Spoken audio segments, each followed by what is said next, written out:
तो for example ये DNA का मॉलिक्यूल है, इसने अगर रेप्लिकेट होना है तो ये डबल स्ट्रैंडेड डीएनए में से एक स्ट्रैंड अलग ये इंडिपेंडेंटली रेप्लिकेट होगा, सेकंड स्ट्रैंड अलग होकर ये इंडिपेंडेंटली रेप्लिकेट होगा।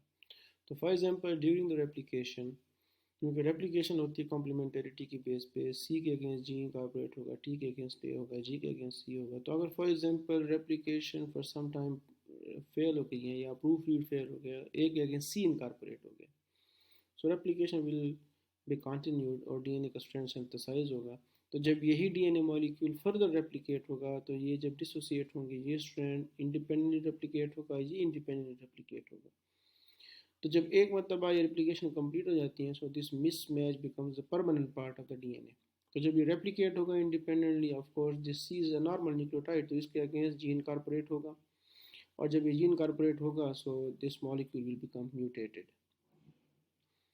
अब ये किस तरह एक मिसमैच क्रिएट हो जाता है, किस तरह एक रेप्लिकेशन एरर आ जाता है, प्रूफ रीड मैकेनिज्म किस तरह फेल हो जाता है, ये इसमें one of the reason is the tautomerisation. Tautomer means an isomer which differ in respect of the functional group. So for example ketone thymine जो है इसके दो टाटोमर होते हैं, एक को हम कीटो टाटोमर बोलते हैं, वाई बिकॉज इसमें कीटोन फंक्शनल ग्रुप होता है, और थायमीन का दूसरा टाटोमर इनोल होता है। इनोल मीन्स कि इसमें एक डबल बॉन्ड और एक हाइड्रोक्सिल अल्कोहल ग्रुप, तो और इनके दरमियान एक इक्विलिब्रियम एस्टेब्लिश हुआ होता है। कीटो टाटोमर इनोल टाटोमर में, इनोल टाटोमर कीटो टाटोमर में, और ये चेंज लगा रहता है। तो जनरली वो थायामीन जो एडेनिन के साथ कॉम्प्लीमेंट होता है वो कीटो टाटोमर होता है इसका। तो अगर फॉर एग्जांपल रेप्लिकेशन हो रही है और थायामीन उस वक्त बजाय कीटो टाटोमर के वो इनोल टाटोमर में कन्वर्ट हो गया, तो इनोल टाटोमर जो है ये बजाय एडेनिन के साथ कॉम्प्लीमेंट होने के ये जी के साथ कॉम्प्लीमेंटरिटी शो करता है। तो जब ये जी के साथ कॉम्प्लीमेंटरिटी शो करेगा, तो जब नेक्स्ट राउंड ऑफ रेप्लिकेशन आएगा, तो नेक्स्ट राउंड ऑफ रेप्लिकेशन में चूंकि जी एक नॉर्मल न्यूक्लियोटाइड है, इसके अगेंस्ट सी इनकॉर्पोरेट हो जाएगा। ये बिल्कुल सेम है जिस तरह यहाँ पे फिनोमिना है। तो फॉर एग्जांपल जब ये सी इनकॉर्पोरेट होगा या जी इनकॉर्पोरेट होगा, तो जब ये दोबारा रेप्लिकेट होगा, so it will become the permanent part of the DNA. So thymine दो टाटोमर में एग्जिस्ट करता है, कीटो टाटोमर, इनोल टाटोमर। ये नॉर्मली कीटो टाटोमर की फॉर्म में होता है जो एडेनिन से कॉम्प्लीमेंटरिटी करता है, लेकिन अगर ये टाटोमर चेंज हो जाए टू इनोल, तो इनोल कॉम्प्लीमेंट करता है with the G instead of complementing with the A. Similarly adenine भी दो टाटोमर की फॉर्म में एग्जिस्ट करता है, amino tautomer and imino tautomer. Amino tautomer amino tautomer normally complement करता है विद द थायमीन, लेकिन जब ये इम्यूनो टाटोमर में कन्वर्ट हो तो imino tautomer it complement with the C instead of complementing with the T. तो अब जब ए के अगेंस्ट सी इनकॉर्पोरेट होगा और वही मॉलिक्यूल जब नेक्स्ट राउंड ऑफ रेप्लिकेशन में रेप्लिकेट होगा, तो सी एक नॉर्मल न्यूक्लियोटाइड है, इसके अगेंस्ट जी इनकॉर्पोरेट हो जाएगा। तो जब जी इनकॉर्पोरेट होगा तो that will become the permanent part of the DNA. यानी म्यूटेशन यू क्रिएट होती हैं कि जो रेप्लिकेशन इंजाइम्स हैं, जो प्रूफ रीडिंग मैकेनिज्म है, वो रिकग्निशन में फेल हो जाता है because of change in the isomeric structures. Next is the base analog. Base analog means के जो न्यूक्लियोटाइड के स्ट्रक्चरली सिमिलर मॉलिक्यूल्स हैं, जो एक्चुअल न्यूक्लियोटाइड ना हो बल्कि structurally similar molecules. So it comes under the category of the induced mutation. अमूमन जो म्यूटेशंस होते हैं वो एक्ट करते हैं बेस एनालॉग।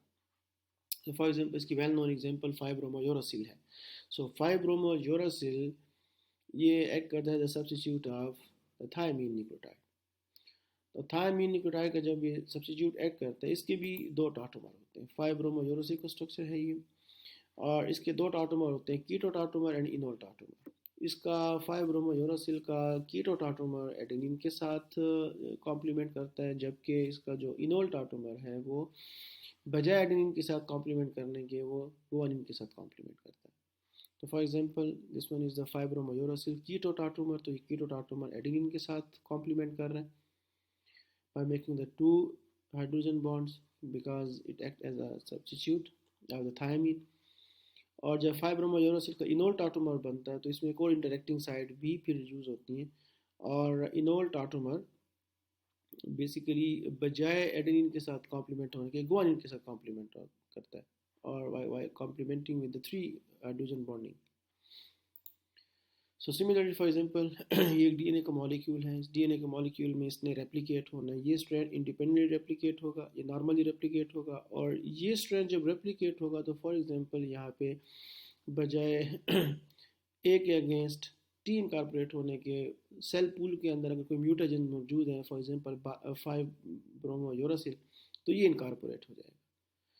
अब जब इसी की फर्दर रेप्लिकेशन चलेगी, ये एक नॉर्मल स्ट्रैंड है, ये नॉर्मली रेप्लिकेट होगा. लेकिन जब ये स्ट्रैंड रेप्लिकेट होगा तो अब फॉर एग्जांपल 5 ब्रोमो यूरासिल बजाय कीटो टाटोमर के इनोल टाटोमर की फॉर्म में है, तो फिर 5 ब्रोमो यूरासिल के अगेंस्ट जी इनकॉर्पोरेट हो जाएगा, क्योंकि 5 ब्रोमो यूरासिल एक्ट करता है as a substitute of the T, और टी अगर इनोल टाटोमर की फॉर्म में हो तो उसके अगेंस्ट जी इनकॉर्पोरेट होता है बजाय ए इनकॉर्पोरेट होने के. तो जब ये जी के साथ कॉम्प्लीमेंट करेगा और फिर ये स्ट्रैंड जो फर्दर रेप्लिकेट होगा तो ये इंडिपेंडेंटली रेप्लिकेट होगा. और अब फॉर एग्जांपल 5 ब्रोमो यूरासिल जो है वो कीटो टाटोमर की फॉर्म में है, तो 5 ब्रोमो यूरासिल कॉम्प्लीमेंट करेंगे विद द ए. और जब ये स्ट्रैंड रेप्लिकेट होगा, ये एक नॉर्मल जी न्यूक्लियोटाइड है, इसके अगेंस्ट ये सी के साथ कॉम्प्लीमेंट करेगा. So इस पॉइंट से onward this change will become permanent part of the DNA. There are some other factors which also causes the mutation, change of the nucleotide, and one of the bigger factor is the deaminating agents. यानी वो agents, वो chemicals जो amino group को remove कर लें from the nucleotide, from the base. For example, deamination of the guanine. Deamination of the guanine is not mutagenic. Why? Because it produces the xanthine, और जहाँ पे xanthine बन जाए produces the replication block. यानी जब guanine xanthine में convert हो जाएगा because of the deamination, तो xanthine जहाँ पे incorporate होगा उससे आन replication नहीं चलेंगी. तो जब replication नहीं चलेंगी तो of course replication stop हो जाएंगी और that cell will be removed from the cell pool. तो अगरचे कि ये म्यूटोजेनिक है, लेकिन उसको उस म्यूटोजेनिक कैटेगरी में नहीं कंसिडर करते कि जो सेग्रीगेट करे, यानी एक सेल से दूसरे सेल में, दूसरे से तीसरे सेल में, उसको जनरली म्यूटोजेनिक कंसिडर करते हैं. और इसको इसलिए नहीं म्यूटोजेनिक कंसिडर करते क्योंकि ये सेग्रीगेट नहीं होती, सेल पूल से ही रिमूव हो जाती है, वायबल नहीं है. सिमिलरली डीअमाइनेशन ऑफ एडेनिन जो है प्रोड्यूसेस द हाइपोजेंथीन, और hypoxanthine it complement with the C. आज क्योंकि ए मॉडिफाई हो गया टू हाइपोजेंथीन, तो बजाय ए के सामने थायमीन कॉम्प्लीमेंट होने के हाइपोजेंथीन के सामने साइटोसिन कॉम्प्लीमेंट करेगा. सिमिलरली डीअमाइनेशन ऑफ द साइटोसिन जो है ये दे प्रोड्यूसेस द यूरासिल, और यूरासिल एक नॉर्मल न्यूक्लियोटाइड है जो कि सब्स्टिट्यूट है थायमीन का. तो जब सी टी में कन्वर्ट होगा बिकॉज ऑफ द डीअमाइनेशन, तो ऑब्वियसली टी के अगेंस्ट ए इनकॉर्पोरेट होगा, ए के साथ कॉम्प्लीमेंटरिटी करेगा यूरासिल बजाय जी के साथ कॉम्प्लीमेंट करने के, क्योंकि नॉर्मल तो साइटोसिन था. So in this way, because of the demyelinating agent, when it changes the nucleotide, it changes the complementation abilities.